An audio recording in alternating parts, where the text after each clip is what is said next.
हात हात सोडा, हात हात नका बघू. थांब ना जरा. अरे इथं एकदम कट्टुकट आहे रे, त्याला लावून पिल्ल्या.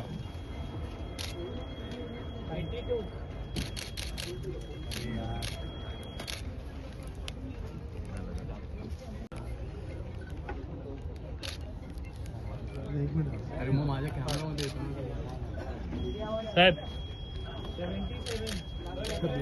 साहेब बोट दाखव. साहेब बोट, साहेब बोट दाखव ना. हात खाली साहेब, हात खाली थोडा.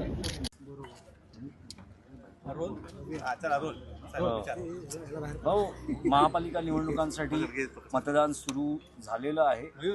यंदा पहिल्यांदाच ठाकरे बंधूंची युती आपल्याला दिसते.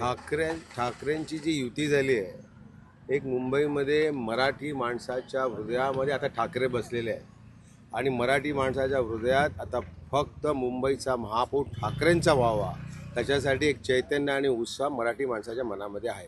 त्यामुळे उत्साह तर जोरदार आहे, उत्साह प्रचंड आहे आणि त्या कारणास्तव मी खात्रीने सांगतो की या मुंबईमध्ये ठाकरेंचे प्रचंड असे उमेदवार निवडून येतील आणि मुंबईचा महापौर मराठी आणि ठाकरेंचाच होईल. भाऊ, तुम्ही स्थानिक आमदार आहात आणि तुमच्याकडे विक्रोळी भांडूपची विशेष जबाबदारी आहे. इथे रिझल्ट काय असेल? इथे रिझल्टसुद्धा प्रचंड चांगला असेल. काल प्रचंड पैशांचं वाटप केलं, बोगस वोटर्स आणलेल्या ठाण्यातून अन्य ठिकाणून, तरीसुद्धा मी तुम्हाला खात्रीने सांगेन की रिझल्ट हा फक्त ठाकरेंचाच असेल. बोगस मतदान टाळण्यासाठी खरं तर बघा, आमचे जे पोलिंग एजंट आहेत हे आमचे गटप्रमुख आहेत. प्रत्येकाला माहीत आहे की आमच्या यादीमध्ये कोण लोक आहेत आणि कोण व्होटिंग करणार आहे. तर बोगस वोटिंग जर आम्हाला सापडलं आणि करण्याचा कोणी प्रयत्न केला तर त्याचा निकाल ताबडतोब त्या ठिकाणी होऊन जाईल. Okay, thank you. धन्यवाद.